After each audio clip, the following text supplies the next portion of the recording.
जय दोस्तों, कैसे हो आप सभी लोग। उम्मीद है मस्त और बिंदास होंगे और अपनी पढ़ाई को जबरदस्त तरीके से कर रहे होंगे। अपना जो पैरेललोग्राम का कॉन्सेप्ट चला है उसमें बहुत सारे कॉन्सेप्ट हो चुके हैं और उन पर बहुत सारे क्वेश्चनों की मैंने आपको प्रैक्टिस भी करवाई है। कल के सेशन में मैंने बहुत ही लॉजिकल क्वेश्चन आपको प्रैक्टिस करवाने की कोशिश की थी। उम्मीद है आप सभी लोगों ने इन सभी क्वेश्चनों को बहुत अच्छे से प्रैक्टिस किया होगा। हर एक कॉन्सेप्ट पर जिस तरीके के क्वेश्चन क्रिएट हो सकते हैं उन सभी क्वेश्चनों की मैंने आपको प्रैक्टिस करवाने की कोशिश की थी और हर एक क्वेश्चन के अंदर मैंने आपको कॉन्सेप्ट को भी एक्सप्लेन किया था कि आप किसी क्वेश्चन के अंदर के कॉन्सेप्ट को कैसे फाइंड करो। क्लियर है। ये सारा का सारा जो प्रैक्टिस था, जो कॉन्सेप्ट थे, वो मैंने आपको कल के सेशन में कंप्लीट करवाए थे, जो पैरेललोग्राम से मैंने कॉन्सेप्ट आपको बताए थे। अब नया कॉन्सेप्ट मैं आपको बताऊंगा। पैरेललोग्राम से जो नेक्स्ट कॉन्सेप्ट है उसको सबसे पहले अपन समझेंगे, फिर उस पर क्या काम करेंगे, उसके प्रूफ को भी समझेंगे और पैरेललोग्राम के उस कॉन्सेप्ट से किस तरीके का डायग्राम बनता है उस डायग्राम को भी बहुत अच्छे से समझेंगे। क्योंकि आपको पता है किसी कॉन्सेप्ट को कंप्लीट करने के लिए आपको 4 चीजें बहुत अच्छे से कंप्लीट करनी होती है। सबसे पहले तो आपको उस कॉन्सेप्ट की थ्योरी, दूसरा उस कॉन्सेप्ट को जो आपका स्टेटमेंट होता है, जो आप मैथमेटिक्स में कह सकते हो, मैथमेटिक्स की लैंग्वेज में जो उसका कॉन्सेप्चुअली क्लियरिटी के साथ जो कॉन्सेप्ट बनता है उसको याद करना पड़ता है। तीसरा आपको उसका प्रूफ और चौथा आपको क्या करना पड़ता है, उसका डायग्राम। अगर ये चारों आपके बहुत अच्छे से कंप्लीट हो जाएंगे तो जब भी उस कॉन्सेप्ट से रिलेटेड कोई क्वेश्चन क्रिएट होगा तो आप इन चारों चीजों की वजह से कि आपने क्या सीखा, स्टेटमेंट, आपने कॉन्सेप्ट को सीखा, उसके प्रूफ को सीखा और आपने क्या सीखा, उसके डायग्राम को, इन्हीं की हेल्प से आप क्या करोगे, उस क्वेश्चन के अंदर के कॉन्सेप्ट को पहचानोगे और अपने क्वेश्चन का जवाब विद इन टाइम के अंदर दोगे। क्लियर है। ये आपकी बेस्ट अप्रोच है किसी क्वेश्चन के अंदर के कॉन्सेप्ट को पकड़ने की। क्लियर है। और आज से अपन एक नया काम स्टार्ट करने वाले हैं। वो नया काम क्या है कि जैसे आपको क्या काम करना है, आज से आपको क्या काम करना है कि जैसे ही आपका ये सेशन फिनिश हो जाए, आप इस सेशन को फिनिश कर लो, उसके बाद मैं आपको एक टॉपिक दूंगा। जैसे अपना ज्योमेट्री में लाइन और एंगल वाला कॉन्सेप्ट हो चुका है, क्या हो गया है, लाइन और एंगल का जो कॉन्सेप्ट हो गया है, मैं आपसे बोलूंगा कि इन लाइन और एंगल से जितने भी टाइप के आपने कॉन्सेप्ट और थ्योरम को सीखा है उन सभी कॉन्सेप्ट और थ्योरम को आपको क्या काम करना है कि सेशन की जो कमेंट बॉक्स होता है उसमें आपको टाइप करना है। आपको सारे के सारे कॉन्सेप्ट, सारे के सारे थ्योरम्स जो केवल और केवल किससे रिलेटेड हो, लाइन और एंगल से रिलेटेड जितने भी टाइप के कॉन्सेप्ट और थ्योरी थी उन सभी कॉन्सेप्टों को आप कमेंट बॉक्स में टाइप करोगे और कमेंट करोगे। ठीक है। तो ये आपका सबसे पहला काम होगा सेशन को खत्म करने के बाद कि जो आपने लाइन और एंगल में सीखा उसका रिवीजन कैसे होगा। तो उसके लिए मैंने आपका बेस्ट तरीका निकाला है कि आप लोग क्या काम करोगे कि लाइन और एंगल, जैसे आज के सेशन का जो वर्क होगा आपका सेशन फिनिश होने के बाद, तो वो टॉपिक होगा आपका लाइन और एंगल। लाइन और एंगल के जितने भी टाइप के कॉन्सेप्ट थे उन सभी कॉन्सेप्टों को आप कमेंट बॉक्स में टाइप करने के बाद उसको कमेंट करोगे। ठीक है। ये आपका काम हो गया। इसके बाद अपन बारी बारी से हर एक टॉपिक को मैं देता जाऊंगा क्योंकि आपका रिवीजन भी करवाना मेरी जिम्मेदारी है। अब वो रिवीजन कैसे होगा, किस तरीके से आप करोगे और मुझे कैसे पता चलेगा कि आप लोग रिवीजन कर रहे हो या नहीं कर रहे हो, तो उसके लिए मुझे बेस्ट सॉल्यूशन यही लगा है कि मैं डेली का डेली हर एक सेशन के अंदर आपको एक टॉपिक प्रॉपर दूंगा और उसके अंदर जितने भी टाइप के कॉन्सेप्ट होंगे, जितने भी टाइप की थ्योरम होगी, उनको आप लोग कमेंट में क्या करोगे, सेंड करोगे। क्लियर है। जिससे मुझे भी पता चलेगा कि आप लोग रिवीजन कर रहे हो और आपको भी पता चलेगा कि आपको वो कॉन्सेप्ट आ रहे हैं कि नहीं आ रहे हैं। क्लियर है। और कितने आपके कॉन्सेप्ट होते हैं। इससे आपका बेस्ट तरीके का रिवीजन होगा और आप उन क्वेश्चनों को बहुत अच्छे से सॉल्व करोगे। ठीक है। ये आपका बहुत बढ़िया स्ट्रेटजी मैं आपके सामने लेके आया हूं, इसको आप लोग जरूर फॉलो करना, आपको बहुत ज्यादा बेनिफिट होगा। क्लियर है।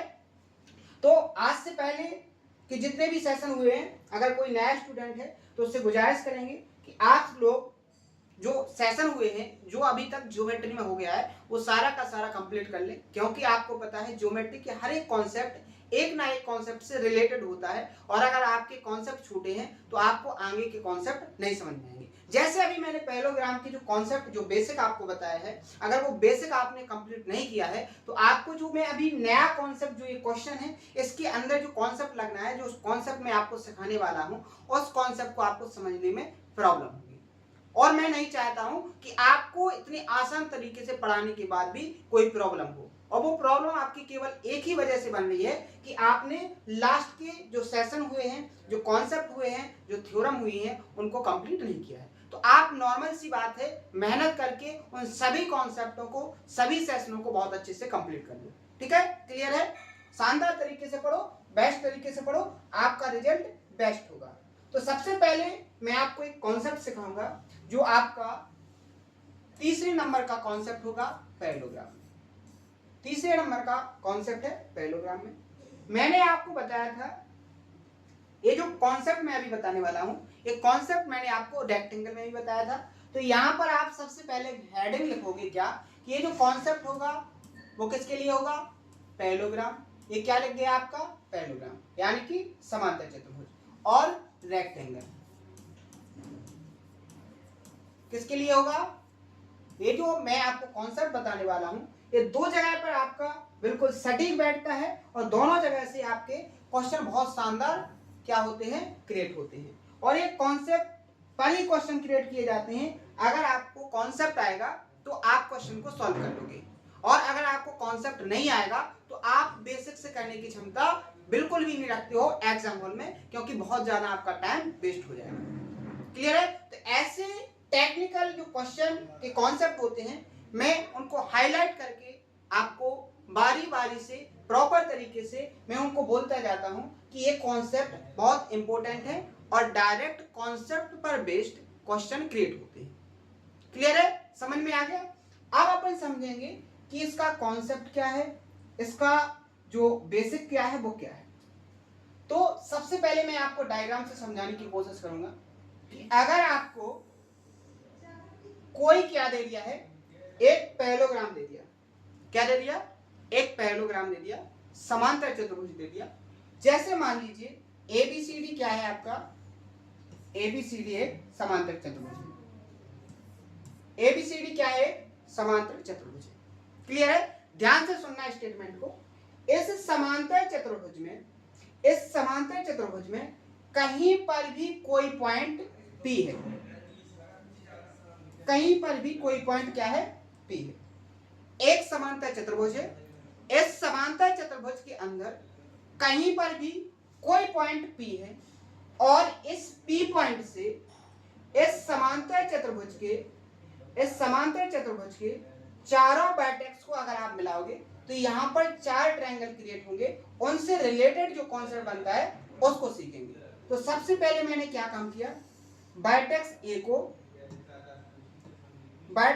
को इस P से मिला दिया, क्या मिले, और इस वर्टेक्स B को भी इस पॉइंट P से मिला दिया।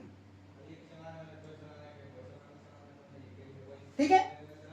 इसके बाद यहां इस वर्टेक्स C से मैंने इसको भी यहां पर मिला दिया। क्लियर है? तीसरा वर्टेक्स मिलाने के बाद चौथे वर्टेक्स D से भी इस P पॉइंट को मिला दिया। क्लियर है? तो यहां पर आपके चार ट्रायंगल बन गए। मान लीजिए आपका फर्स्ट ट्रायंगल हो गया, ये आपका सेकंड ट्रायंगल हो गया, ये आपका थर्ड ट्रायंगल हो गया, और ये आपका फोर्थ ट्रायंगल हो गया। यानी कि आपका स्टेटमेंट क्या बन गया यहाँ पर, कि एक समांतर चतुर्भुज है, समांतर चतुर्भुज के अंदर कहीं भी कोई पॉइंट है, उस पॉइंट को आप पैरेललोग्राम के चारों वर्टेक्स से मिला दो तो आपके यहाँ पर चार ट्रायंगल बनते हैं। कितने ट्रायंगल बनते हैं? चार। जैसे मैंने आपको यहाँ पर 1, 2, 3 और 4 से क्या किया है, डिनोट किया है। तो यहाँ पर आप क्या लिखोगे, यहाँ पर आप लिखोगे कि P any point of parallelogram, ठीक है। पी एक क्या है, एनी पॉइंट ऑफ पैलोग्राम, ठीक है। अब यहां से जो कॉन्सेप्ट बनेगा वो क्या बनता है, कॉन्सेप्ट बनता है कि जो एरिया 1 प्लस थर्ड का होगा वही एरिया सेकंड और फोर्थ का होगा। समझना क्या बोला मैंने, कि यहां पर आमने सामने के जो ट्रायंगल है इनके एरिया का जो सम होगा वो कैसा होगा, बराबर होगा। जैसे यहां पर एरिया फर्स्ट प्लस सेकंड किसके बराबर हो जाएगा, एरिया सॉरी फर्स्ट और थर्ड का, फर्स्ट प्लस थर्ड का एक किसके बराबर हो जाएगा, एरिया सेकंड प्लस फोर्थ का, सेकंड प्लस फोर्थ। और एक बात और मैं आपसे बोलूं कि यहां पर आपको पता होगा कि ये जो एरिया होगा वो क्या होगा, जो पूरा कंप्लीट पैलोग्राम का एरिया है इसका 1/2, जो पैलोग्राम है ऐसे लिख लो,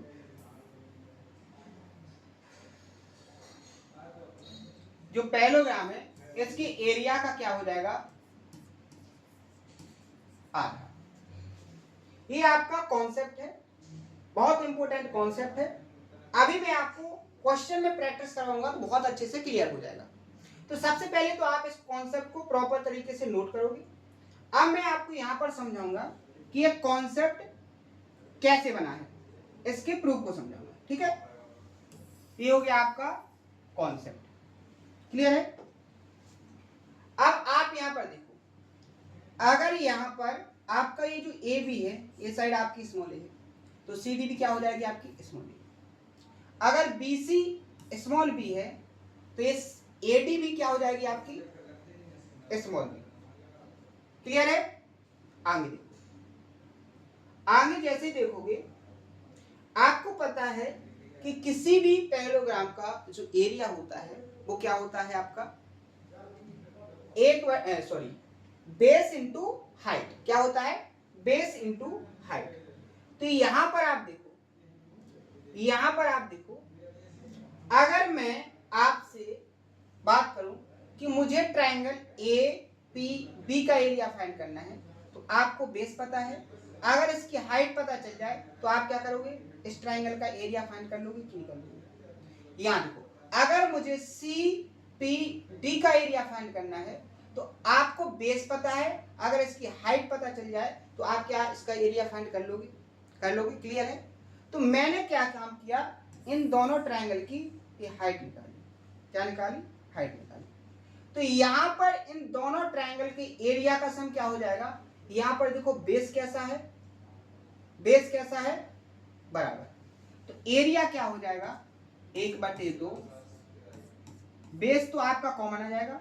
यहां पर देखो ए इतनी हाइट और इतनी हाइट जुड़कर आपकी कंप्लीट हाइट बन जाएगी, और ये इस पैरेललोग्राम के लिए क्या हो जाएगी, h1 हो जाएगी। ये पूरे पैरेललोग्राम जो समांतर चतुर्भुज है इसकी ऊंचाई बन जाएगी कि नहीं बन जाएगी। तो यहां पर आप क्या लिख लोगे, a इंटू h1, क्या लिखोगे, a इंटू h1। तो आपको यहां पर क्या मिला है, यहां पर आपको पता होना चाहिए कि a इंटू h1 यहां पर क्या है, आपका इस पैरेललोग्राम का एरिया, क्या है, इस पैरेललोग्राम का एरिया। और यही मैंने यहां पर लिखा है कि यहां पर जो आमने सामने के दो ट्रायंगल होते हैं उनके एरिया का सम किसके बराबर होता है, जो कंप्लीट आपका पैरेललोग्राम होता है, जो समांतर चतुर्भुज होता है उसके एरिया का आधा होता है। आप ऐसे भी कर सकते हो, आप इस तरीके से भी कर सकते हो। मान लीजिए आपका बेस बी है तो इस पर हाइट क्या हो जाएगी इन दोनों ट्रायंगल के, ये वाली। तो यहां पर आपका क्या हो जाएगा 1/2, और आपका बेस यहां पर क्या हो जाएगा बी, और आपकी ए वाली हाइट इस ट्रायंगल की और इस ट्रायंगल की हाइट दोनों ऐड हो जाएगी तो क्या बन जाएगी इस पैरेललोग्राम की कंप्लीट हाइट। मान लो ये क्या है आपकी h2, क्या है h2। तो यहां क्या हो जाएगा आपका BH2, क्या हो जाएगा, BS2। तो ऐसे भी आप देख सकते हो कि ये जो एरिया निकलेगा वो क्या होगा, आपका आमने सामने के जो ट्रायंगल का एरिया होगा सम, वो आपका किसका होगा, इस कंप्लीट पैरेललोग्राम के एरिया का आधा होगा। मैंने आपको प्रूफ भी बता दिया, कॉन्सेप्ट भी बता दिया। उम्मीद है बहुत अच्छे से आपको समझ में आ गया होगा। किसी को 1% का यहाँ पर डाउट नहीं होना चाहिए।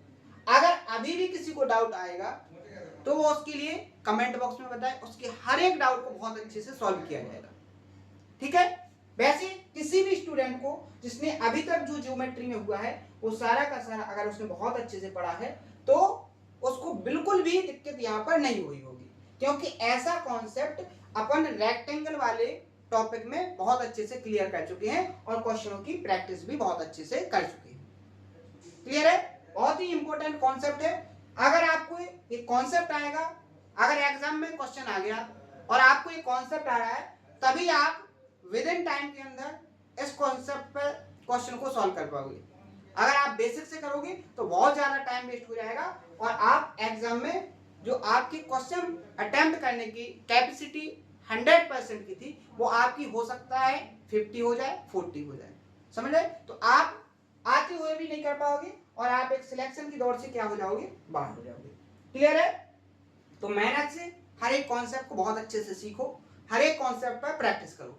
ऐसा कॉन्सेप्ट पहले हो चुका है, इसको इतना टाइम देने की जरूरत नहीं थी, लेकिन मैंने पूरे टाइम देकर आपको इसको फिर से एक्सप्लेन किया है। ठीक है, बहुत अच्छे से आपको समझ में आ गया होगा। क्लियर है? अब बात करेंगे इस पर जो क्वेश्चन आया था उसकी। यहां पर जो क्वेश्चन पूछा था एग्जामिनर ने वो बहुत ही लॉजिकल था, लेकिन आपको कॉन्सेप्ट अगर आ रहा है तो आप उस कॉन्सेप्ट से इस क्वेश्चन को बिना डायग्राम के भी बहुत आसान तरीके से सॉल्व कर सकते हो।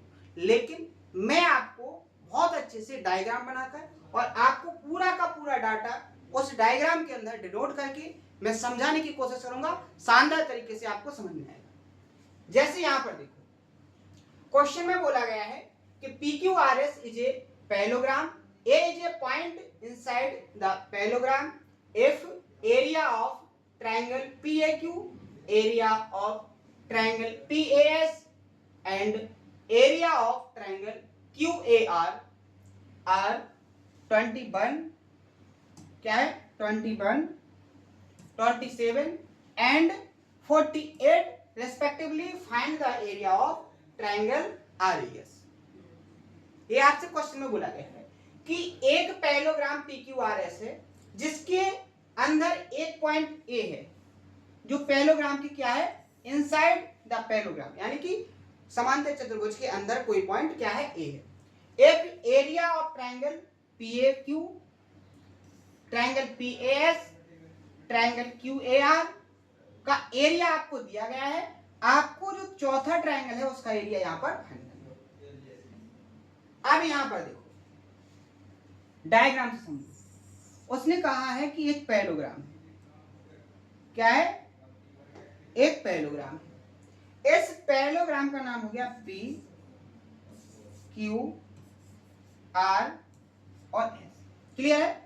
अब उसने कहा है कि इसके मिड में या कहीं पर भी इसके अंदर कहीं पर कोई पॉइंट क्या है, A है। मैंने इस पॉइंट को क्या ले लिया, A ले लिया। क्या ले लिया, यहां P, Q, R, S, ये हो गया आपका ए पॉइंट। तो यहां पर उसने क्या कहा है कि आपको तीन ट्रायंगल का एरिया दिया है, चौथे ट्रायंगल का एरिया आपको फाइंड करना है। तो यहां पर दिया क्या है, अगर आप P वर्टेक्स को ए से मिलाओगे तो ये हो जाएगा, Q वर्टेक्स को मिलाओगे तो ये हो जाएगा, R को मिलाओगे, ठीक है, इस तरीके से। S को अगर मिलाओगे आप इस तरीके से।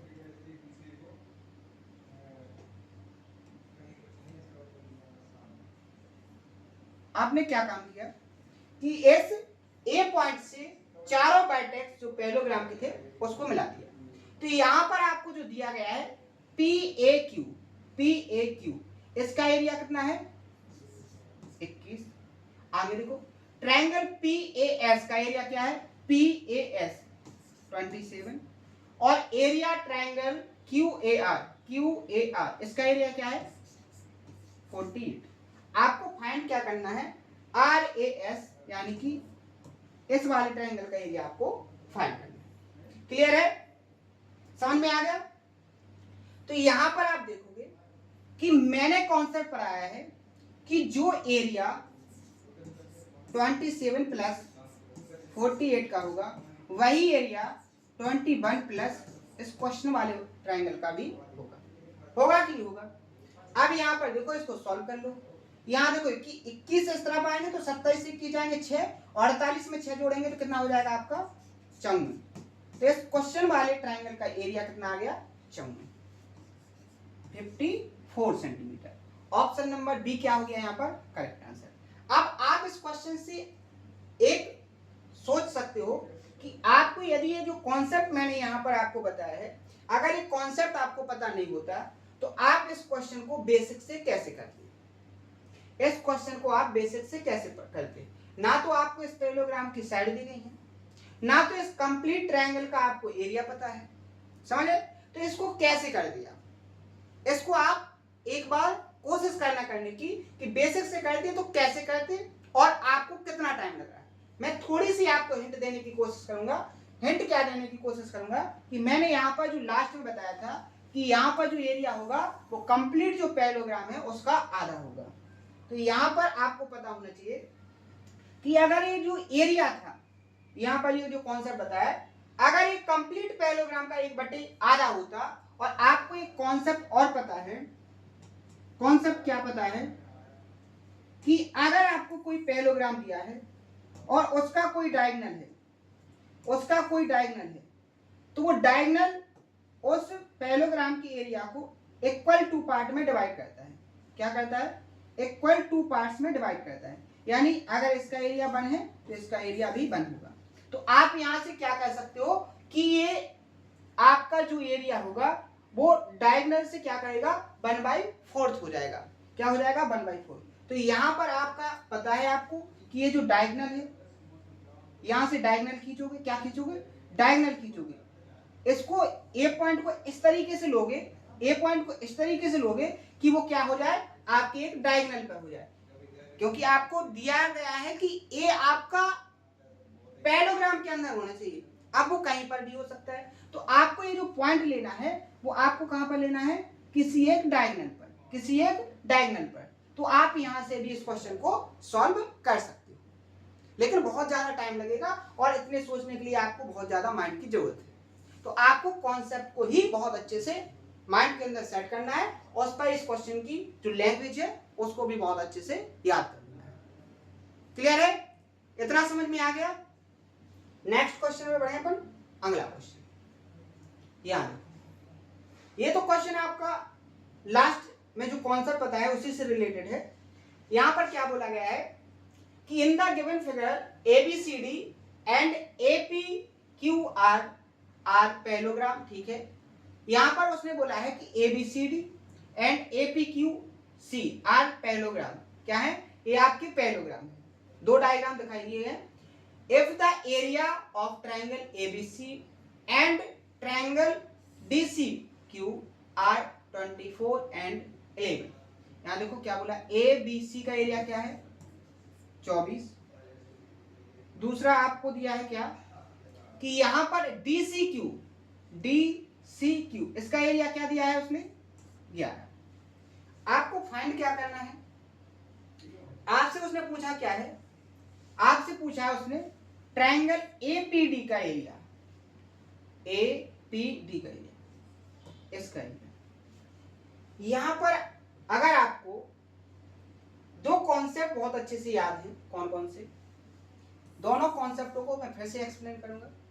यहां पर देखो कि अगर आपको कोई पैरेललोग्राम दिया है, समांतर चतुर्भुज दिया है, तो उस समांतर चतुर्भुज का जो डायग्राम होता है वो एरिया को इक्वल टू पार्ट्स में डिवाइड करता है। अगर ये 1 है तो ये भी क्या होगा 1 होगा। दूसरा, आपको मैंने एक कॉन्सेप्ट और पढ़ाया था कि कोई भी क्या है आपका रेक्टेंगल है। कहां पढ़ाया था मैंने, रेक्टेंगल में। अब ये रेक्टेंगल किस तरीके का है, ये जो आपका यहाँ पर ये जो बना है वो क्या है आपका एक पैरेललोग्राम। तो पैरेललोग्राम एक रेक्टेंगल का शेप है, तो यहाँ पर भी कॉन्सेप्ट लग जाएगा। कॉन्सेप्ट क्या बताया था मैंने कि आपका जो पैरेललोग्राम हो और एक ट्रायंगल ऐसे बनाए जाएं कि ट्रायंगल का बेस और पैरेललोग्राम की एक साइड कैसी हो, कॉमन हो। यहां पर आप यहां पर देख रहे हो, इस कॉन्सेप्ट पर अपने क्वेश्चन भी बहुत अच्छे से मैंने प्रैक्टिस करवाए हैं, याद भी होगा आपको। तो आप देख रहे हैं इस पैरेललोग्राम की ये वाली साइड और इस ट्रायंगल की ये वाली साइड दोनों क्या है, कॉमन है। तो इस कंडीशन में इसका और इसका एरिया अगर ये बन, देखो इस वाले पार्ट का जो एरिया, इनका सम, ये जो मैंने येलो कलर किया है, जो ये एरिया होगा वही सेम एरिया आपका कौन सा होगा, इस ग्रीन वाले एरिया के बराबर होगा। ये अपन बहुत अच्छे से क्या कर चुके हैं, प्रैक्टिस कर चुके हैं। यानी कि येलो कलर का जो पार्ट है इसका जो एरिया होगा वही एरिया आपके ग्रीन कलर के एरिया के बराबर होगा। ये दो कॉन्सेप्ट आपको पता होना चाहिए था, तो आप क्वेश्चन को बहुत अच्छे से सॉल्व कर लेते, ठीक है। तो यहां पर देखिए, यहां ADCB में ये आपका पैरेललोग्राम है और आपका ये क्या है, यहाँ पर एक डायगोनल। तो अगर इसका एरिया 24 है तो नीचे वाले का एरिया भी क्या होगा, 24 होगा। यहां तक क्लियर हो गया। अब आपको कहां देखना है, अब आपको देखना है ACQP में। यहां देखो एक ट्रायंगल बन रहा है AN, इसमें इस पैरेललोग्राम की साइड और इस ट्रायंगल की ये वाली साइड इक्वल है कि नहीं। तो जो एरिया इस ट्रायंगल और इसका होगा वो किसके बराबर होगा, इस 24 के बराबर होगा कि नहीं होगा। तो आप क्या कह सकते हो, कि यहां पर 24 किसके बराबर हो जाएगा, 11 प्लस ये आपका जिस ट्रायंगल का आपको एरिया फाइंड करना है। आप 11 को इस तरफ लाओगे तो क्या बचेगा, 24 से 11 जाएंगे तो कितना बचेगा आपका, 13। यानी कि आपका इस वाले ट्रायंगल का जो एरिया होगा वो क्या हो जाएगा आपका, वो हो जाएगा आपका 13। ऑप्शन नंबर बी यहाँ पर क्या हो जाएगा आपका करेक्ट आंसर। क्लियर है। तो आपको कॉन्सेप्ट अगर बहुत अच्छे से आते हैं तो डायग्राम भी किसी भी शेप से दे दिया जाए, किसी भी एंगल से दे दिया जाए, क्वेश्चन की लैंग्वेज को भी किसी भी तरीके से मॉडिफाई कर दिया जाए, कोई प्रॉब्लम नहीं होगी। आप आसान तरीके से उस कॉन्सेप्ट को ऑब्जर्व भी करोगे और अपने क्वेश्चन का सॉल्यूशन भी बहुत अच्छे से विद इन टाइम के अंदर फाइंड करोगे। क्लियर है, समझ में आ गया। नेक्स्ट क्वेश्चन यहां पर देखो क्या बोला है, in a parallelogram ABCD of area 72√3 square centimeter, the sides CD and AD have lengths 9 centimeter or 16 centimeter respectively. Let P be a point on CD such that AB is perpendicular to CD. Then the area in square centimeter में triangle APD.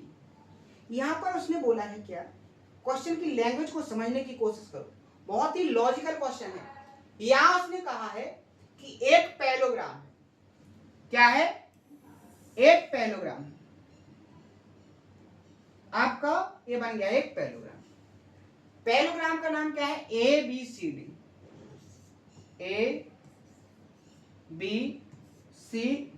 क्योंकि देखो सबसे पहले तो आपको diagram आना चाहिए, diagram आएगा तभी आप क्वेश्चन के सॉल्यूशन को गति दे पाओगे। अगर आपको डायग्राम ही नहीं आएगा तो आप कैसे क्वेश्चन को सॉल्व करोगे। इस पैरेललोग्राम का जो एरिया है वो कितना है, 72 इंटू √3, 72√3 एरिया पता चल गया। आगे उसने बोला है CD and AD have length 9 centimetre और 16 सेंटीमीटर, यानी CD आपकी कितनी है 9 और आपकी जो AD है वो कितनी है 16, ठीक है। तो आपको यहां पर आगे बोला है कि let P V a point on CD पर कोई पॉइंट है, किस तरीके से आगे पढ़ो, such that AP is perpendicular CD, कि AP जो है A से आप P पर जाओगे तो कैसी होगी, परपेंडिकुलर। तो यहां से आपने ये खींच दिया परपेंडिकुलर। ठीक है, इस तरीके से हो जाएगा। ये हो गया आपका। यहां पर ये जो एंगल बना है वो 90 का, और यहां जो पी है वो क्या है, पॉइंट है वो पी है। क्या है, यहां पर ये जो पॉइंट है वो पी है, और आपकी ये जो एडी है, ये कंप्लीट लेंथ आपकी कितनी है, 9, और ये आपकी जो एडी है वो कंप्लीट लेंथ आपकी कितनी है, 16 है। क्लियर है।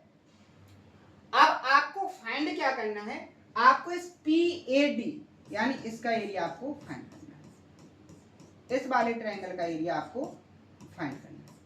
समझ में आया, जो एग्जामिनर ने पूछा है वो समझ में आपको आ गया कि नहीं आ गया। अब आप यहां पर देखिए, आप यहां पर देखिए, इस ट्रायंगल का एरिया आप कैसे फाइंड कर सकते हो, इस ट्रायंगल का एरिया ऐसे फाइंड कर सकते हो, या तो आपको कोई साइड पता चल जाए, कैसे कि इस ट्रायंगल की एक साइड तो आपको पता है, अगर आपको PD और AP की लेंथ मिल जाए तो आप तीनों साइडों की लेंथ की हेल्प से हीरोन्स के फॉर्मूले से इस ट्रायंगल का एरिया फाइंड कर लोगे, या आपको यहां PD पता चल जाए और ये एंगल पता चल जाए तो आप साइन रूल वाले ट्रायंगल का जो एरिया होता है उसकी हेल्प से भी क्या कर सकते हो, इसका एरिया फाइंड कर सकते हो।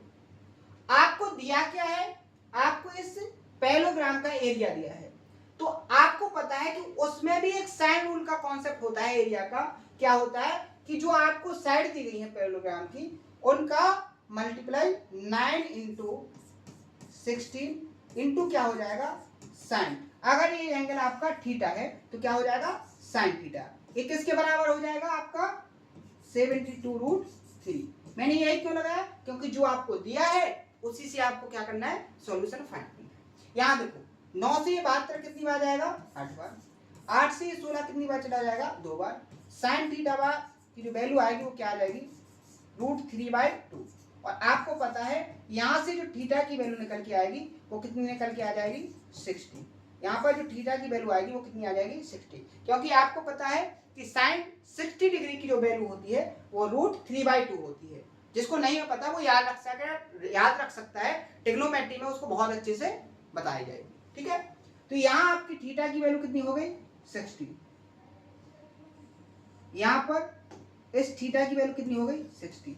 ये 60 हो गया, ये 90 हो गया, ये 60 हो गया, ये 90 हो गया, तो ये कितना बचेगा आपका, 30। तो अब तो आपको एक कॉन्सेप्ट और याद आ गया। वो कॉन्सेप्ट क्या, कि यहाँ पर जो ट्रायंगल बना है वो 30, 60, 90 का बना है, और आप इनकी साइड्स का रेशियो फाइंड कर सकते हो, बहुत अच्छे से पता है। किस रेशियो में होती है, 1:√3/2 के रेशियो में होती है साइड। आपको इस 90 एंगल के सामने वाली साइड दी गई है 16, यानी इस 2 यूनिट की वैल्यू कितनी दी गई है यहाँ पर, 16। कितने गुना, 8 गुना। तो आपका 60 के सामने वाली साइड क्या हो जाएगी, √3 भी कितने गुना हो जाएगी, 8 गुना, यानी 8√3। ये कितनी हो जाएगी, 8√3। और 30 के सामने की भी 8 गुना, 1 का 8 गुना करोगे तो ये 8। आपको फाइंड क्या करना है, आपको फाइंड करना है इस ट्रायंगल का PAD का एरिया। तो ये देखो, ये राइट एंगल ट्रायंगल बना है, राइट एंगल में बेस इंटू हाइट करोगे तो एरिया पता चल जाएगा। कैसे, 1/2, 8 इंटू 8√3। 2 से 8 को डिवाइड करेंगे 4 बार, 8 चौके 32√3। आपका क्या आ जाएगा यहाँ पर आंसर, ऑप्शन नंबर ए यहाँ पर क्या हो जाएगा, करेक्ट आंसर। तो देखो कॉन्सेप्ट आपको पता है, कितने आसान तरीके से आपने क्वेश्चन को निकाल दिया। क्लियर है, तो ऐसे आपको क्वेश्चन को सॉल्व करना है, ऐसे आपको कॉन्सेप्ट को ऑब्जर्व करना है। मेहनत से करोगे हर एक कॉन्सेप्ट समझ में आएगा, हर एक टॉपिक समझ में आएगा। और अगर मेहनत नहीं करोगे तो आपको उम्मीद है कि डाउट ही रहेंगे, क्योंकि आप जब रिवीजन नहीं करोगे, आप जब बहुत अच्छे से पढ़ोगे नहीं, तो वो तो फिर हर कोई उम्मीद लगाएगा कि आपको डाउट हर जगह आएंगे। एक छोटी सी चीज में अगर आपने पढ़ा नहीं होता तो आपको इसमें भी दिक्कत आती कि 2 × 2 4 कैसे होता है। अगर आपको विश्वास ना हो तो आप अपने आसपास किसी एक ऐसे पर्सन से पूछना जो कुछ नहीं जानता हो, उससे कहना कि 2 × 2 कर दिया, इसकी वैल्यू क्या होगी, तो उसको इसमें भी डाउट होगा। अब आप अनुमान लगा सकते हो उसको डाउट क्यों आया, क्योंकि उसने बिल्कुल मेहनत ही नहीं की इस डायरेक्शन में, पढ़ाई के मामले में उसने बिल्कुल मेहनत ही नहीं की, और मेहनत नहीं की तो उसको इतनी छोटी सी चीज में भी क्या हो गया, डाउट आ गया। तो यही रीजन तो आपके सामने है कि आपने छोटी छोटी मेहनत की तो छोटे छोटे आपके डाउट क्लियर हो गए, आप और ज्यादा मेहनत करोगे तो जो बड़े डाउट आपके आ रहे वो भी आपके क्या हो जाएंगे, सॉल्व हो जाएंगे। समझ रहे हैं ना? तो ऐसे आप सोचा करो कि आप जिस कंडीशन से, जिस प्रॉब्लम को फेस कर रहे हो, वो प्रॉब्लम आखिरकार आ कैसे रही है, उस प्रॉब्लम को सॉल्व कैसे किया जाए। अब आपके सामने सबसे बड़ी प्रॉब्लम यही है कि आपको छोटी छोटी चीजों में भी डाउट आ रहे हैं, तो उसके लिए आपके पास केवल एक ही तरीका है कि आप उस डाउट को पूछो, आप उस डाउट को बहुत अच्छे से क्लियर करो और हर एक डाउट पर बहुत अच्छे से काम करो, मेहनत करो और हर एक डाउट को बहुत अच्छे से सॉल्व कर लो, तो आपको वो आगे फ्यूचर में कभी भी डाउट नहीं आएगा। और जब आप ऐसे कंटिन्यू करते रहोगे, हर एक डाउट को क्लियर करोगे, तो आपके कोई डाउट बचेंगे ही नहीं, आपको खुद उनके सॉल्यूशन मिलने लगेंगे। क्लियर है? लेकिन ये सब होगा कब? जब आप मेहनत से पढ़ोगे। ठीक है, समझ में आ गया? तो आपको मैंने क्या बताया, मैंने कॉन्सेप्ट को भी बताया, कॉन्सेप्ट में मैंने आपको क्वेश्चन भी प्रैक्टिस करके दिए हैं, तो आप इन सभी क्वेश्चनों को बहुत अच्छे से प्रैक्टिस करना और इस कॉन्सेप्ट को बहुत अच्छे से आज कंप्लीट करना। मैं डेली बहुत कम कम सेशन करके आपको पढ़ाता हूँ, क्योंकि आप इतना भी कंप्लीट कर लो तब भी आप बहुत अच्छे से हर एक एग्जाम को क्वालिफाई कर लोगे, बहुत अच्छे से आप एक एग्जाम को सिलेक्ट कर लोगे। लेकिन अगर आप इतना भी नहीं कर पा रहे तो फिर प्रॉब्लम है।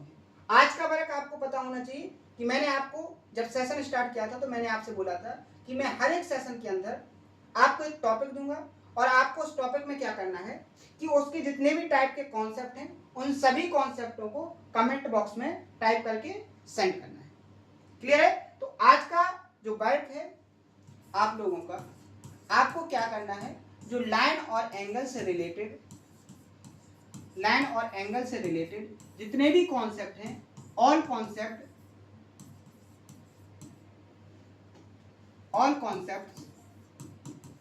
क्या करना है, कमेंट करना है। ठीक है? जिसको बहुत अच्छे से पढ़ना है, जिसको बहुत अच्छे से रिवीजन करना है, वो एक काम बहुत अच्छे से करेगा, और जो नहीं करेगा तो उसकी तो उम्मीद ही नहीं है, वो केवल अपने आप को दिखाने के लिए आया है कि वो क्या कर रहा है, पढ़ाई कर रहा है, उसको सिलेक्शन से कोई मतलब नहीं है। जिसको सिलेक्शन चाहिए वो एक काम बहुत अच्छे से करेगा और डेली करेगा।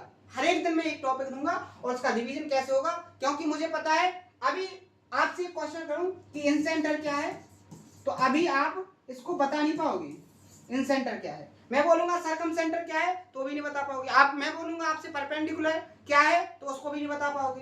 तो ये कॉन्सेप्ट आपकी भूल रहे हैं, तो वो कॉन्सेप्ट कैसे रिवाइज आएंगे, अपन आगे का भी पढ़ेंगे और पीछे का भी रिवीजन करेंगे। अब मुझे कैसे पता चलेगा कि आप रिवीजन कर रहे हो कि नहीं कर रहे हो, उसका मुझे बहुत अच्छे से पता चलेगा जब आप हर एक टॉपिक की, जो मैं आपको टॉपिक दूंगा उसके कॉन्सेप्टों को कमेंट करोगे।